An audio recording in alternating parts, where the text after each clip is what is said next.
Star TV और मैं हूं आपके साथ स्मिता पटवार।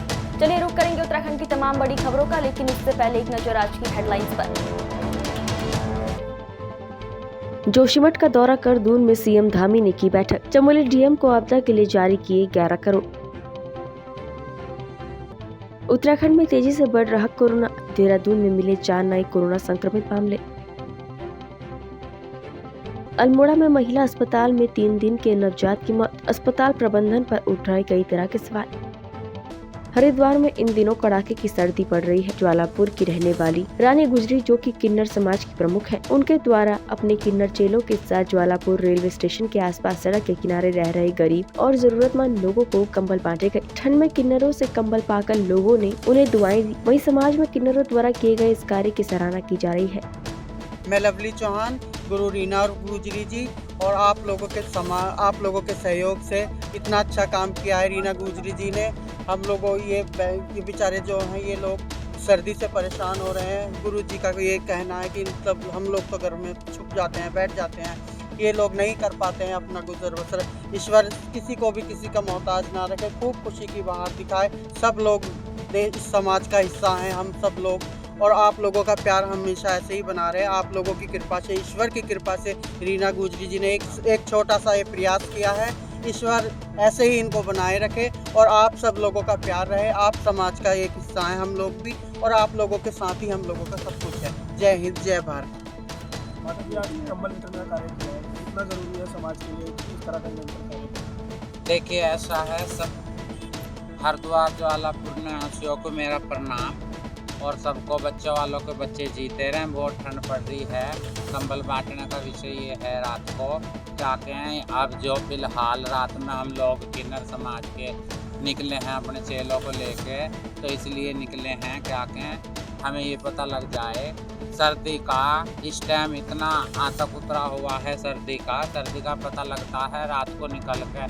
सब लोग अपने घर में विश्राम करते हैं, अपने बीवी बच्चों में रहते हैं। हम लोग कंबल बांट रहे हैं जजमान के बच्चों की दुआ के लिए। भगवान जजमान को खूब देवे परमात्मा। मैं ज्वालापुर से हूँ, रीना गुजरी मेरा नाम है, बीट बाजार में मैं रहती हूँ। जय हिंद, जय भारत। गरुड़ क्षेत्र के रतमटिया गांव से 13 वर्षीय बालक के अचानक गायब होने से परिजनों में कोहराम मच गया। जहां बालक की गुमशुदगी की रिपोर्ट परिजनों द्वारा थाना कोसानी में दर्ज की गई। आपको बताते कि 13 वर्षीय बालक लकी जेठा विगत 6 जनवरी को दोपहर 3:30 बजे घर से बिना बताए कहीं चला गया, जिसके बाद परिजनों द्वारा उसकी खोजबीन की गई, लेकिन बालक का कोई सुराग उन्हें नहीं मिल पाया। जिसके बाद परिजनों द्वारा पुलिस की मदद ली गई और थाना कोसानी में बच्चे की गुमशुदगी की रिपोर्ट परिजनों द्वारा दर्ज करवाई गई। आज शाम के 3:30 बजे लगभग हमारे गांव रतमटिया से 11 वर्षीय का बालक लक्की जेठा पुत्र चंदन सिंह जेठा है, वो 3:30 बजे बिना बताए अपने घर से कहीं चले गया था। हमारे द्वारा और इनके परिजनों के द्वारा काफ़ी खोजबीन की, इनकी रिश्तेदारी में जहाँ हो सकता है हमने सब जगह पता किया, लेकिन कहीं उसका कोई अता पता नहीं लगा। उसके बाद हमने कल कौसानी थाने में ग्राम प्रधान आनंद सिंह की मौजूदगी में कौसानी थाने में एक एफआईआर दर्ज करके एक रिपोर्ट लिखा रखी है। और मेरा सभी से निवेदन है कि इस बालक को ढूंढने में ज़्यादा से ज़्यादा मदद करें, क्योंकि इनके घर वालों के परिजनों का बहुत बुरा हाल है। उनके परिजनों का काफ़ी बुरा हाल है। तो मेरे सभी से निवेदन है कि ज़्यादा से ज़्यादा हो सके तो इसको यहाँ कहीं ढूंढने की कोशिश करें। और सुप्रसिद्ध सिद्धपीठ मां कुंजापुरी मंदिर के ठीक नीचे ऋषिकेश बद्रीनाथ राष्ट्रीय राजमार्ग पर स्थित मां भगवती के सौर्याला मंदिर में शातिर चोर 3 लाख के सोने चांदी के गहनों पर हाथ साफ करते हुए फरार हो गए। घटना 6 जनवरी रात की है। मंदिर में हुई चोरी की घटना का पता तब चला जब 7 जनवरी की सुबह मंदिर पुजारी मंदिर में जल चढ़ाने और पूजा अर्चना करने पहुँचे। सुबह 5-5:30 बजे आसपास जैसे डेली रोज आते हैं, वैसे आज आया तो देखा तो ताले टूटे हुए पड़े हुए सब। अंदर आए तो नकली गाय मिली, शक्कर थे माता के, छोटे बड़े सब, माता का मुकुट था, सब हमें गाय मिले। जैसे हमें ये हुआ तो हमने 100 नंबर पर कॉल किया।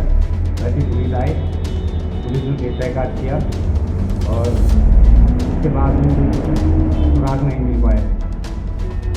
इससे हमें बहुत आगाज हुआ है कि मंदिर में ही चोरी होने लगी है। यारी जी ने पुलिस को फोन किया तो उस मौके पर पुलिस पहुंची है और हम भी, मैं राजेंद्र सिंह पुलिस, मैं भी पहुंचा हूँ। पहुंचने के बाद पुलिस यहाँ पे एसएसओ साहब नगर और आगर खाल दरोगा जी थे, उनके समक्ष मैंने एक इनाम रखा है 51,000 रुपये का समिति की तरफ से, जो इस चीज़ को जल्द से जल्द खुलासा कर दे इन चोरों का, ताकि भविष्य में ऐसी कोई घटना ना हो। डोईवाला नगर पालिका ने 2023 स्वच्छ सर्वेक्षण के लिए पुरजोर तरीके से तैयारी शुरू कर दी है, जहां कुछ दिन पूर्व डोईवाला नगर पालिका के अधिशासी अधिकारी द्वारा कर्मचारियों की महत्वपूर्ण बैठक आहूत कर स्वच्छ अभियान मिशन 2023 के लिए आवश्यक दिशा निर्देश दिए गए थे। तो वहीं दूसरी ओर डोईवाला नगर पालिका द्वारा वेस्टेज सामग्री द्वारा ग्रीन पार्क का निर्माण किया गया। डोईवाला नगर पालिका के कर्मचारी और पर्यावरण मित्रों द्वारा श्रमदान के द्वारा ये पार्क तैयार किया गया है। केशवपुरे में मटेरियल रिकवरी फैसिलिटी सेंटर है। यहाँ का एक कोने को हमने यहीं के वेस्ट मटेरियल जो कूड़े में आता है और जो कर्मचारी हमारे डोर टू डोर कलेक्शन और इसमें इन्हीं के श्रमदान के सहयोग से ये पार्क डेवलप किया गया है, ताकि लोगों को जहाँ डंपिंग पॉइंट है, डंपिंग पॉइंट में ना लग के एक खूबसूरती के रूप में भी इसको नज़र आए, लोगों को पता चल सके कि जो वेस्ट मटेरियल है उसको भी किस तरह से रिसाइकिल और रिप्रयोग किया जा सकता है। ये हमारा एक छोटा सा प्रयास है और हमारे कर्मचारियों का और हमारा जो ये पार्टनर है जो इसको मटेरियल रिकवरी फैसिलिटी सेंटर को संचालित कर रहे हैं, ये सब उन्हीं के सहयोग से होता है। बेसिकली हमारे यही सभी से यही अनुरोध है कि जो वेस्ट है उसको अलग अलग सेग्रीगेट करके रखें और उसके भी कई प्रयोग हो सकते हैं। एक तो उसका रिसाइकिल हो जाएगा, दूसरा जो कूड़ा की मात्रा है जो हमारे ये डंपिंग ग्राउंड में पहुंच रही है, इसकी क्वांटिटी बहुत कम हो सकेगी। हमारा बेसिक प्रयास यही है, मेन जो सॉर्ट सेग्रीगेशन है उसका उद्देश्य भी यही है कि जो रिसाइकलेबल है उसको फर्दर किसी यूज में किया जा सके और जो जैविक कूड़ा है उसकी खाद वगैरह ये बन सकता है, और हम ये दोनों के लिए ये प्रयासरत हैं। जनपद उत्तरकाशी का मस्ताड़ी गांव 31 वर्षों से भू धसाव की चपेट में है। यहाँ लोगों के घरों में दरारें आई हैं, रास्ते और खेत लगातार धंस रहे हैं। ग्रामीण लंबे समय से विस्थापन की मांग कर रहे हैं, लेकिन अभी तक विस्थापन नहीं हो पाया है। प्रशासन का कहना है कि विस्थापन के लिए भूमि चयनित कर ली गई है, भूगर्भीय सर्वे के बाद आगे कार्रवाई की जाएगी। ये गाँव जिला मुख्यालय के मात्र 10 किलोमीटर दूर है। मस्ताड़ी गाँव में वर्ष 1991 में आए भूकंप के बाद से भू धसाव शुरू हो गया था। भूकंप में गाँव के लगभग सभी मकान ध्वस्त हो गए थे। 1997 में प्रशासन ने गांव का भूगर्भीय सर्वेक्षण भी करवाया था। भूवैज्ञानिक ने गांव में तत्काल सुरक्षात्मक कार्य का सुझाव दिया था, लेकिन 31 साल बाद भी गांव का विस्थापन नहीं हो पाया है और न ही सुरक्षात्मक कार्य हुए हैं। स्थिति ये है कि गांव धीरे धीरे धंसता जा रहा है। धसाव के चलते रास्ते ध्वस्त हो रहे हैं, बिजली के पोल तिरछे हो चुके हैं और पेड़ भी धंस रहे हैं। मैं ग्राम प्रधान मस्ताड़ी आपके माध्यम से ये कहना चाहूँगा कि 31 साल हो गए हैं और हमारे गाँव की कोई सुनवाई अभी तक नहीं की, जबकि 31 सालों से लगातार यहाँ पर भू धसाव हो रहा है। और मैं कई माध्यम से मैंने पत्रकार के माध्यम से भी और आप लोगों के माध्यम से भी कई बार बोल दिया है कि क्या सरकार तब तक का इंतजार कर रही है जब तक यहाँ पे कोई ऐसी अनहोनी ना हो कि जो सरकार की आंखों को खोलने के लिए काफ़ी हो, क्योंकि यहाँ पर लगातार भू धसाव हो रहा है, मकानों में लगातार दरारें पड़ रही है, लोग डर के साए में जी रहे हैं और हमारे खेत खलियान या रास्ते ये सभी धस रहे हैं, और फिर भी यहाँ पर कोई सुनवाई नहीं हो रही है। जबकि भूवैज्ञानिकों द्वारा हमारे पास रिपोर्ट है कि उन्होंने कहा है कि ये गांव उसमें है और इसको जल्दी से जल्दी विस्थापन किया जाए। दोबारा इसकी जांच हुई है, लेकिन उसकी भी हमें कोई लिखित रिपोर्ट अभी तक नहीं मिली है, और फिर भी सरकार या शासन या प्रशासन यही कह रहे हैं कि हम जांच करवा रहे हैं, जब जांच होगी तभी इसके बारे में कोई निर्णय लिया जाएगा। आखिर वो कौन सी जांच है और कैसी जांच है जो अब होने वाली है।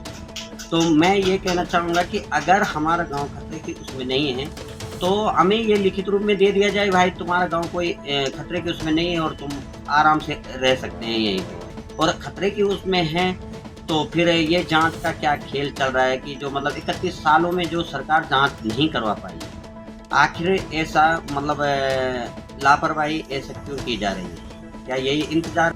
कर्णप्रयाग में जनवरी के महीने में बारिश न होने के चलते अब जंगल सूखने लग गए हैं, जिससे कि जंगलों में आग लगना शुरू हो गया है। शनिवार को धनपुर रेंज के एन के जंगलों में लगी आग रात होते होते अन्य जगहों में फैलने लगी, जिससे कि कई हेक्टेयर वन जलकर राख हो गया। वहीं वन विभाग के कर्मचारियों ने आग को बुझाने का प्रयास किया। प्रदेश की सरकार देवभूमि उत्तराखंड को पर्यटन प्रदेश के रूप में विकसित कर रही है, जबकि प्रदेश के कण कण में भगवान का वास है, जिसको देखते हुए प्रदेश को पर्यटन प्रदेश नहीं तीर्थाटन प्रदेश बनाना चाहिए। ऐसा ही कुछ कहना है विकासनगर पहुंचे श्री पंच दशनाम जूना अखाड़े के महामंडलेश्वर और हिंदू रक्षा सेना के राष्ट्रीय अध्यक्ष स्वामी प्रबोधानंद गिरी का। विकासनगर में आयोजित एक कार्यक्रम के बाद मीडिया से बात करते हुए उन्होंने कहा कि प्रदेश में बढ़ते पर्यटकों के दबाव और प्रकृति के नियम विरुद्ध हो रहे काम के कारण जहां पहले 2013 में प्रकृति के कहर को सबने देखा और अब जोशीमठ में लगातार हो रहे भूदसाव को देखकर लगता है कि भगवान हमसे रूठ गए हैं, जिससे बचने के लिए प्रदेश की सरकार को इस ओर ध्यान देना होगा। उन्होंने कहा कि प्रदेश में कोई बड़ी अनहोनी न हो, इस पर प्रदेश सरकार को सोचना होगा और इन देवों की भूमि उत्तराखंड को तीर्थाटन प्रदेश बनाना होगा। में केदारनाथ में जब आपदा आई थी तो भयंकर तांडव पूरे उत्तराखंड में हुआ, पूरे देश में हुआ, जो सबने देखा। उस समय भी उसकी अगर संवेदना से देखेंगे तो उस समय भी ये देखने में आया कि ये सब पर्यटन के कारण से हुआ।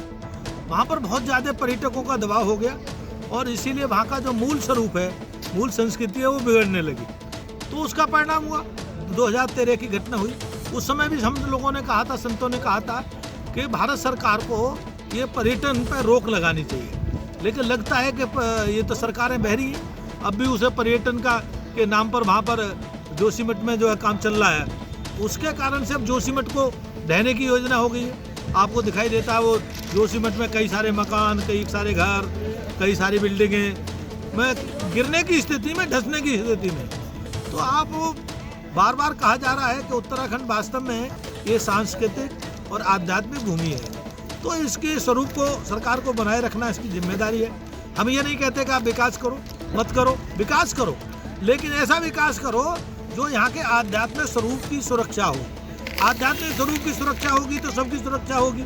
अगर आध्यात्मिक स्वरूप बगा लोगे, क्योंकि यहाँ तो पग पग पे देवता है, यहाँ से देवभूमि इसीलिए कहते हैं कि कौन देवता किस जगह बैठा हो और कौन देवता कहाँ नाराज हो जाए, रुष्ट हो जाए, तो उसको झेलना मुश्किल हो जाएगा। और यही वहाँ पर जो आप बताइए 4 मठों में ये महत्वपूर्ण जगह है ज्योतिर्मठ, ठीक है, जिसे जोशीमठ के नाम से जानते हैं। और सरकार ने वहाँ ये तो घोषणा कर दी कि वहाँ उस जगह को ज्योतिर्मठ के नाम से जाना जाएगा, लेकिन भाई ज्योतिर्मठ का जो स्वरूप है उसकी सुरक्षा करने की भी सरकार की जिम्मेदारी है, उस पर ध्यान देना चाहिए। और उसके ध्यान न देने के कारण से ही वहाँ जो स्थिति हुई है, आपात की स्थिति है, और वहाँ कोई आपातकालिक बहुत बड़ी दुर्घटना भी हो सकती है, तो सरकार को वहाँ पर तत्काल पर्यटन रोकना चाहिए और वहाँ तीर्थाटन को विकास के लिए काम करना चाहिए। आप कह रहे हैं हरिद्वार में सिटकुल की एक नामी कंपनी के कुछ लोगों में और बाहर के युवकों में कंपनी के बाहर ही गेट पर झगड़ा हो गया। देखते ही देखते झगड़े ने बड़ा रूप ले लिया और दोनों गुटों की ओर से डंडेबाजी होने लगी, जिसमें देखते ही देखते मौके पर काफी भीड़ जमा हो गई। झगड़े के दौरान एक युवक को गंभीर चोट आई, जिसके कारण वो बेहोश होकर सड़क पर गिर गया। तुरंत बाद उसको नजदीकी अस्पताल में इलाज के लिए भेजा गया, लेकिन किसी भी गुट की ओर से अभी तक कोई तहरीर नहीं दी गई है और मामले को दबाया जा रहा है। जानकारी के अनुसार कंपनी में काम करने वाले युवकों के साथ झगड़ा करने आए युवक बाहर के थे, जिन्होंने कंपनी से निकलते समय युवकों पर हमला कर दिया। बैंक ऑफ महाराष्ट्र ने नोएडा जोन के भीतर ऋषिकेश में अपनी 53वीं शाखा खोली, जिसका उद्घाटन वित्त मंत्री डॉक्टर प्रेमचंद अग्रवाल और बैंक ऑफ महाराष्ट्र के कार्यपालक निदेशक AB विजय कुमार ने संयुक्त रूप से रिबन काटकर किया। उद्घाटन करते हुए मंत्री प्रेमचंद अग्रवाल ने कहा कि बैंक ऑफ महाराष्ट्र देश के अग्रणी बैंकों में शुमार है। ये बैंक अपने सामाजिक दायित्वों का भली भांति निर्वहन कर रहा है। उत्तराखंड में आज इसकी 11वीं शाखा खुली है ऋषिकेश के अंदर। मैं बैंक ऑफ महाराष्ट्र परिवार को बहुत बधाई दे रहा हूँ, शुभकामनाएं दे रहा हूँ। और खुशी की बात यह है कि बैंक ऑफ महाराष्ट्र जिसका CD रेशो उत्तराखंड में 102% है, जो अपने आप में बहुत बड़ी बात है। इनका जो भावना है, एक परिवार एक बैंक के नाते लोग काम करते हैं। पूरे देश के अंदर आपकी शाखाएँ हैं और मैंने इनसे अपेक्षा की है कि हमारे उत्तराखंड में हर ज़िले में इनकी ब्रांच खुले, ताकि उत्तराखंड के अंदर इनका जोनल ब्रांच भी खुले, क्योंकि अभी ये नोएडा में ये लोग इसे संचालित कर रहे हैं। और जोनल जो नोएडा का उसमें इनकी 53वीं ब्रांच आज ये ओपन कर रहे हैं, खुल रहे हैं। मुझे खुशी इस बात की है कि इन्होंने अभी तक 7 दिसंबर 2022 तक 367 लाख करोड़ रुपए का बिजनेस किया और लगभग 157 लाख करोड़ का इन्होंने लोन बांटा। यानी कि आपकी भावना है कि ज़्यादा से ज़्यादा बिजनेस का लाभ जनता को मिले। ऋषिकेश के अंदर यदि खुल रहा है तो ये अच्छा बिजनेस देने की आपकी जो इच्छा है, और चाहे हमारा पहाड़ी क्षेत्र हो चाहे हमारा ग्रामीण क्षेत्र हो, इसको ये कवर करना चाहते हैं। मैं इसके लिए इनको शुभकामनाएं दे रहा हूँ, क्योंकि ऋषिकेश उत्तराखंड की तमाम बड़ी खबरों में फिलहाल इतना ही। बाकी खबरों के लिए देखते रहिए पहाड़ टीवी। नमस्कार।